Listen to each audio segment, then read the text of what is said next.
Chapter 8, Microbes and Human Welfare. Besides macroscopic plants and animals, microbes are the major component of biological system on this earth. You have studied about the diversity of living organisms in class 11. Do you remember which kingdom among the living organisms contain microorganisms? Which are the ones that are only microscopic? Microbes are present everywhere in soil, water, air, inside our bodies, and that of other animals and plants. They are present even at sites where no other life form could possibly exist. Sites such as deep inside the geyser, that is thermal vents, where the temperature may be as high as 100 degrees Celsius, deep in the soil, under the layer of snow several meters thick, and in highly acidic environments. Microbes are diverse: protozoa, bacteria, fungi, and microscopic animal and plant viruses, viroids, and also prions that are proteinaceous infectious agents. Some of the microbes are shown in figure 8.1 and 8.2. Microbes like bacteria and many fungi can be grown on nutritive media to form colonies, figure 8.3, that can be seen with the naked eyes. Such cultures are useful in study on microorganisms. In chapter 7, you have read that microbes cause a large number of diseases in human beings. They also cause diseases in animals and plants. But this should not make you think that all microbes are harmful. Several microbes are useful to man in diverse ways. Some of the most important contributions of microbes to human welfare are discussed in this chapter. 8.1 Microbes in household products. You would be surprised to know that we use microbes or products derived from them every day. A common example is the production of curd from milk. Microorganisms such as lactobacillus and other commonly called lactic acid bacteria grow in milk and convert it to curd. During growth, the lactic acid bacteria produce acids that coagulate and partially digest the milk proteins. A small amount of curd added to the fresh milk as inoculum or starter contain millions of Lab, which at suitable temperatures multiply, thus converting milk to curd, which also improves its nutritional quality by increasing the vitamin B12. In our 2, the lab play very beneficial role in checking disease causing microbes. The dough, which is used for making foods such as dosa and idli, is also fermented by bacteria. The puffed up appearance of dough is due to the production of CO2 gas. Can you tell which metabolic pathway is taking place resulting in the formation of CO2? Where do you think the bacteria for these fermentations come from? Similarly, the dough, which is used for making bread, is fermented using baker's yeast, Saccharomyces cerevisiae. A number of traditional drinks and foods are also made by fermentation by the microbes. Toddy, which is a traditional drink of some parts of the southern India, is made by fermenting sap from palms. Microbes are also used to ferment fish, soybean, and bamboo shoots to make foods. Cheese is one of the oldest food items in which microbes were used. Different varieties of cheese are known by their characteristic texture, flavor, and taste. The specificity coming from the microbes used. For example, the large holes in Swiss cheese are due to the production of large amount of CO2 by a bacterium named Propionibacterium shermani. The Roquefort cheese are ripened by growing a specific fungi on them, which gives them a particular flavor. Microbes in industrial products. Even in industry, microbes are used to synthesize a number of products valuable to human beings. Beverages and antibiotics are some examples.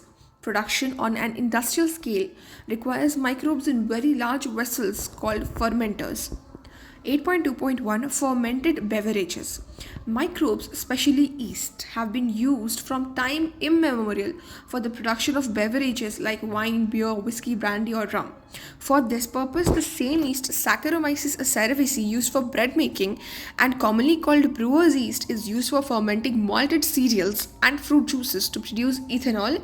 Do you recollect the metabolic reaction which resulted in the production of ethanol by yeast? Depending on the type of raw material used for fermentation and the type of processing, with or without distillation, different types of alcoholic drinks are obtained. Wine and beer are produced without distillation, whereas whiskey, brandy, and rum are produced by distillation of the fermented broth. The photograph of fermentation plant is shown in figure 8.5. Antibiotics. Antibiotics produced by microbes are regarded as one of the most significant discoveries of the 20th century and have greatly contributed towards the welfare of the human society. Anti is a Greek word that means against, and bio means life. Together, they mean against life in the context of disease causing organisms, whereas, with reference to human beings, they are pro life and not against. Antibiotics are chemical substances which are produced by some microbes and can kill or retard the growth of other disease causing microbes. You are familiar with the commonly used antibiotic penicillin. Do you know that penicillin was the first antibiotic to be discovered and it was a chance discovery? Alexander Fleming, while working on Staphylococci bacteria, once observed a mold growing in one of his unwashed culture plates around which Staphylococci could not grow. He found that it was due to the chemical produced by the mold and he named it penicillin after the mold Penicillium notatum. However, its full potential as an effective antibiotic was established much later by Ernest Chain and Howard Florey. This antibiotic was extensively used to treat American soldiers wounded in World War II. Fleming, Chain, and Florey were awarded the Nobel Prize in 1945 for this discovery. After penicillin, antibiotics were also purified from other microbes. Can you name some other antibiotics and find out their sources?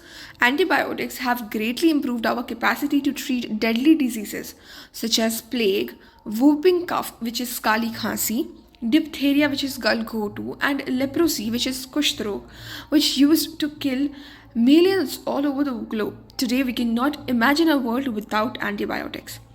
8.2.3 Chemicals, enzyme, and other bioactive molecules. Microbes are also used for commercial and industrial purposes of certain chemicals like organic acids, alcohols, and enzymes. Example of acid producers are Aspergillus niger, which is a fungus of citric acid.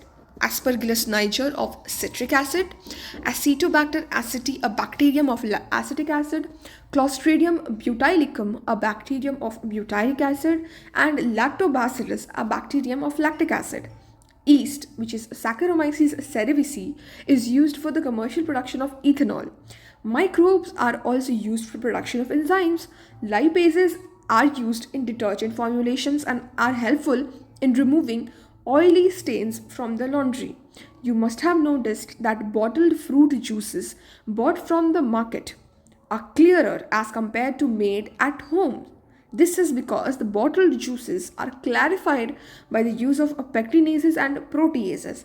Streptokinase, produced by the bacterium Streptococcus and modified by genetic engineering, is used as a clot buster for removing clots from the blood vessels of patients who have undergone myocardial infarction leading to heart attack.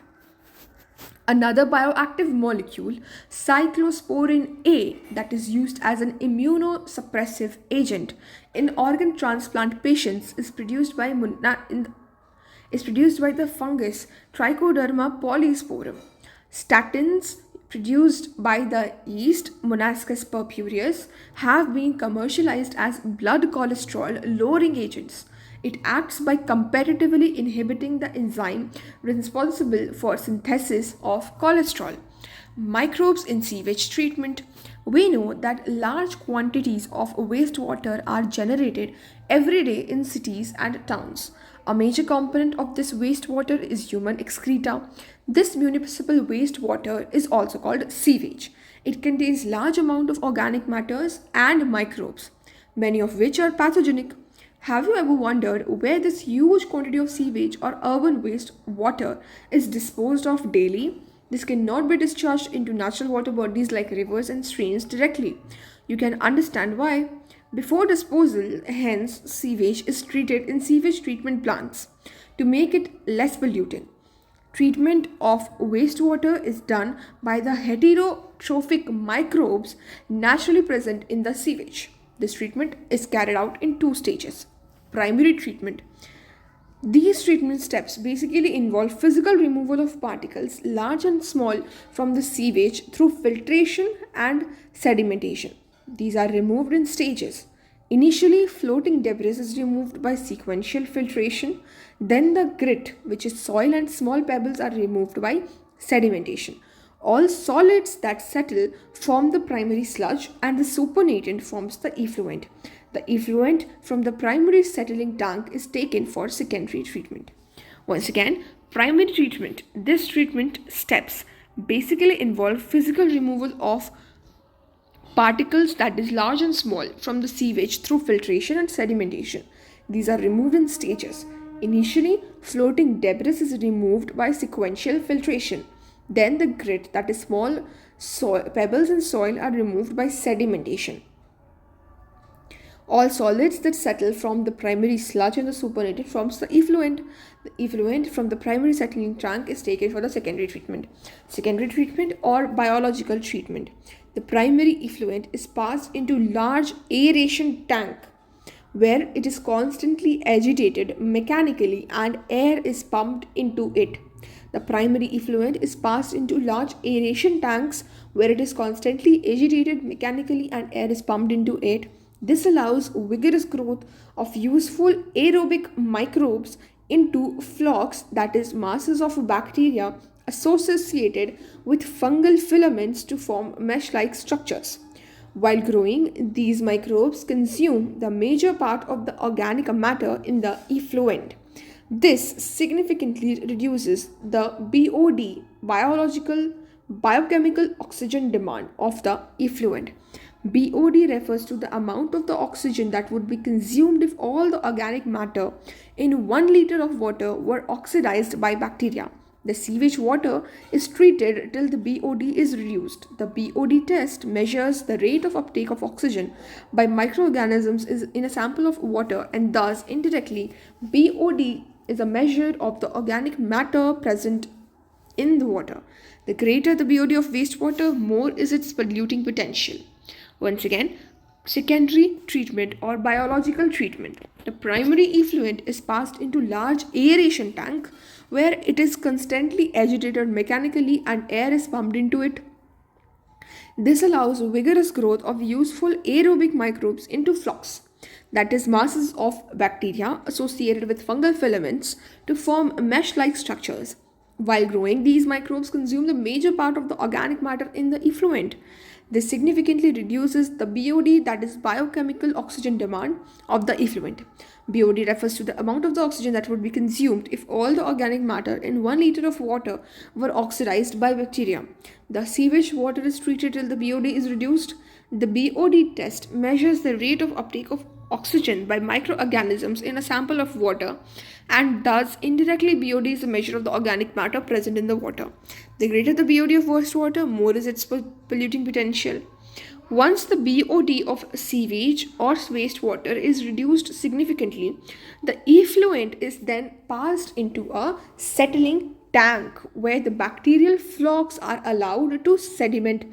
This sediment is called activated sludge. A small part of the activated sludge is pumped back into the aeration tank to serve as the inoculum. The remaining major part of the sludge is pumped into large tanks called anaerobic sludge digesters.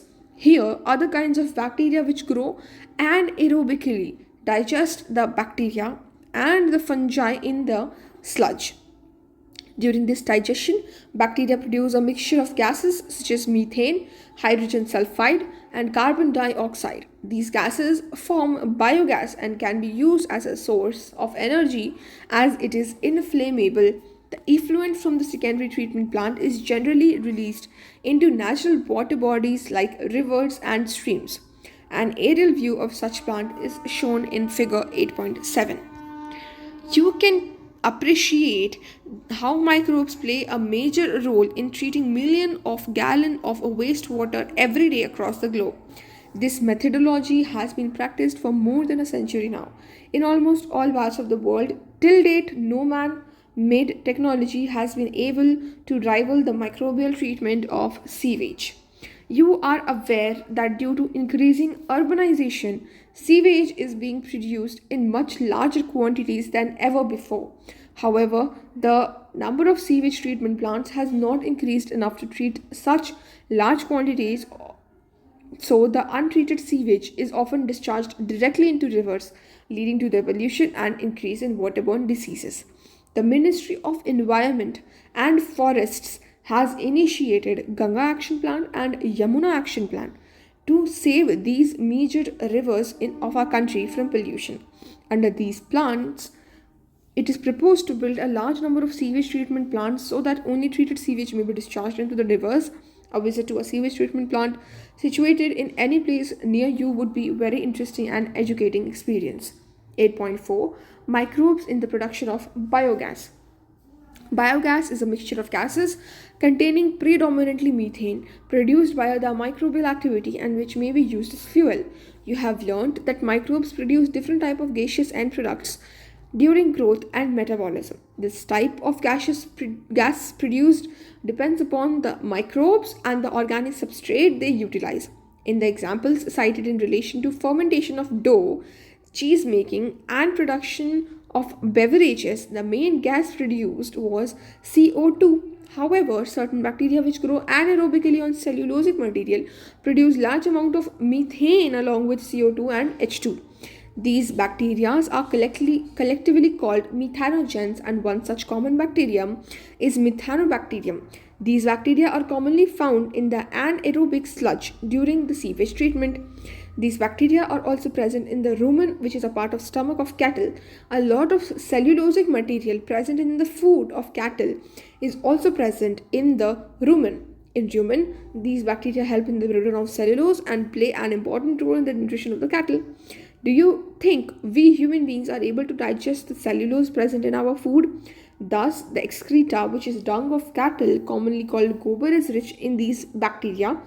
Dung can be used for generation of biogas, commonly called gobar gas. The biogas plant consists of a concrete tank that is 10 to 15 feet deep, in which bio-wastes are collected and a slurry of dung is fed.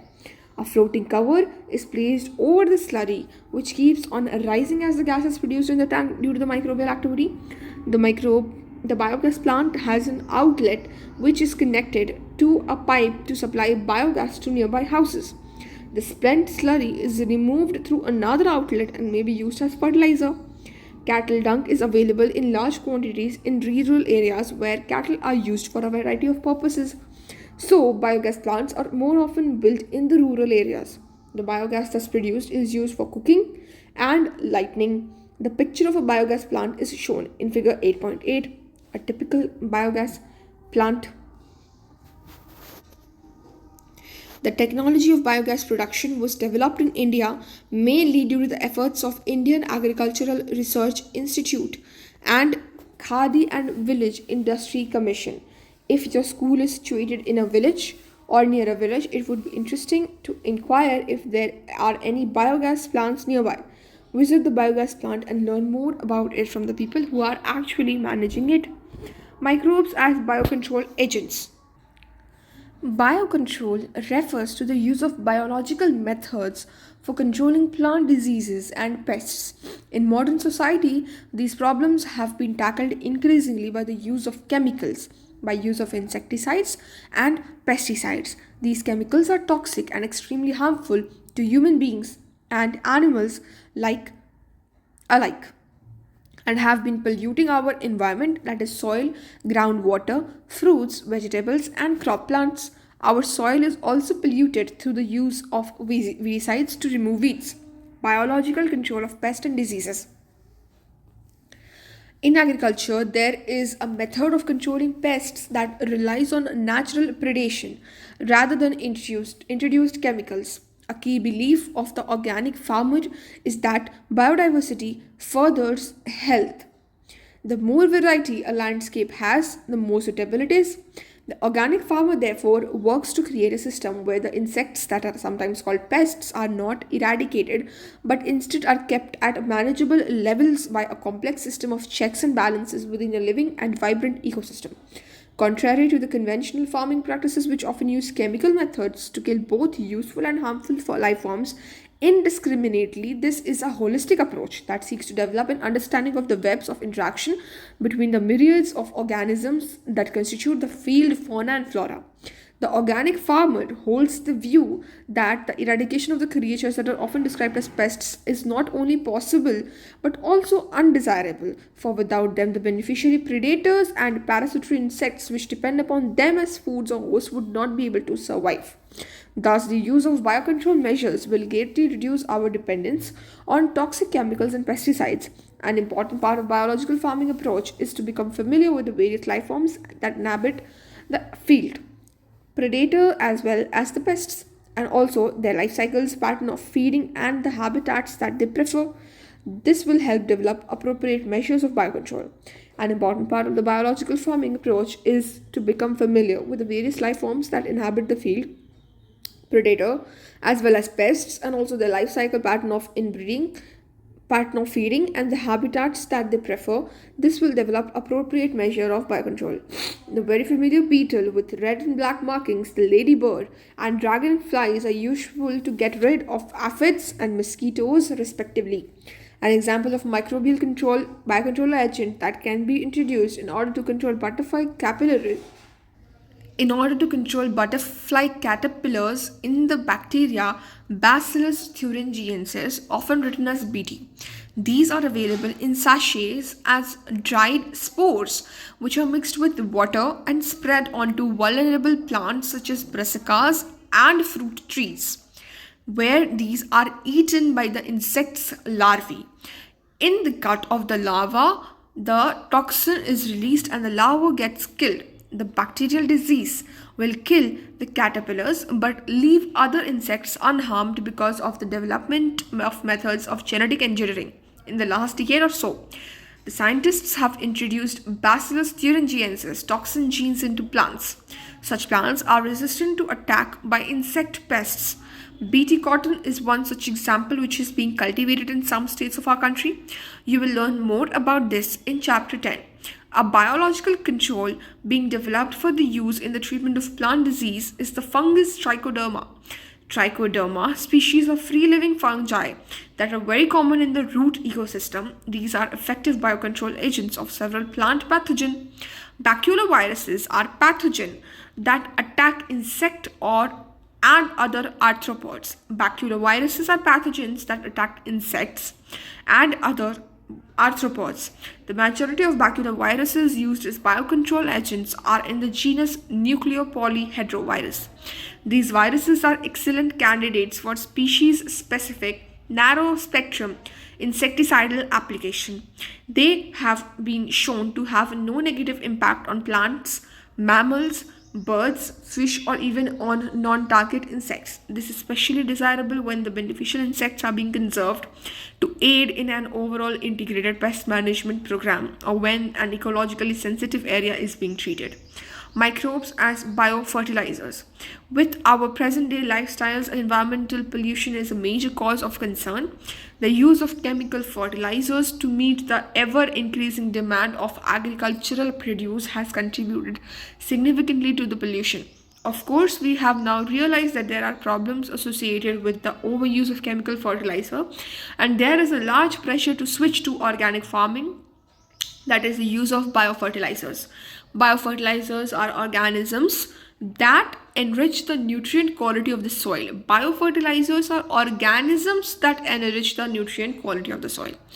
The main resources of biofertilizers are bacteria, fungi, and cyanobacteria. You have studied about the nodules on the roots of leguminous plants formed by the symbiotic association of rhizobium. These bacteria fix atmospheric nitrogen into organic forms, which is used by the plants as nutrients. These bacteria fix atmospheric nitrogen into organic forms, which is used by the plants as nutrients. Another bacteria can fix atmospheric nitrogen while free living in the soil. Example, azospirillum and azotobacter, thus enriching the nitrogen content of the soil. Fungi are also known to form symbiotic association with plants, that is mycorrhiza. Many members of the genus Glomus form mycorrhiza.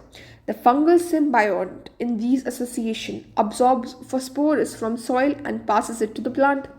Plant having such associations show other benefits also, such as resistance to root-borne pathogens, tolerance to salinity and drought, and an overall increase in plant growth and development. Can you tell what advantage the fungus derives from the association? Cyanobacteria are autotrophic microbes widely used in aquatic and terrestrial environments, many of which can fix atmospheric nitrogen. Example: Annabella, nostoc, oscillatoria, etc. In paddy fields, cyanobacteria serve as an important biofertilizer. Blue-green algae are also add organic matter to the soil and increase its fertility. Currently, in our country, a number of biofertilizers are available commercially in the market, and farmers use these regularly in their fields to replenish soil nutrients and to reduce dependence on chemical fertilizers. Summary: microbes are a very important component of life on Earth. Not all microbes are pathogenic. Many microbes are very useful to human beings. We use microbes and microbially derived products almost every day. Bacteria called lactic acid bacteria grow in milk to convert it into curd. The dough which is used to make bread is fermented by yeast called Saccharomyces cerevisiae. Certain dishes such as idli and dosa are made from dough fermented by microbes. Bacteria and fungi are used to impart particular texture, taste, and flavor to cheese. Microbes are used to produce industrial products like lactic acid, acetic acid, and alcohol, which are used in a variety of processes in the industry. Antibiotics like penicillin produced by useful microbes are used to kill disease causing harmful microbes. Antibiotics have played a major role in controlling infectious diseases like diphtheria, whooping cough, and pneumonia. For more than 100 years, microbes are being used to treat sewage, which is wastewater, by the process of activated sludge formation, and this helps in recycling of water in nature. Methanogen produce methane, which is biogas, while degrading plant waste. Biogas produced by microbes is used as a source of energy in rural areas. Microbes can also be used to kill harmful pests, a process called as biocontrol. The biocontrol measure help us to avoid heavy use of toxic pesticides for controlling pests. There is a need these days to push for use of biofertilizers in place of chemical fertilizers. It is clear from the diverse uses or human beings have put microbes to that they play an important role in the welfare of human society. Thank you for watching. Subscribe to my channel.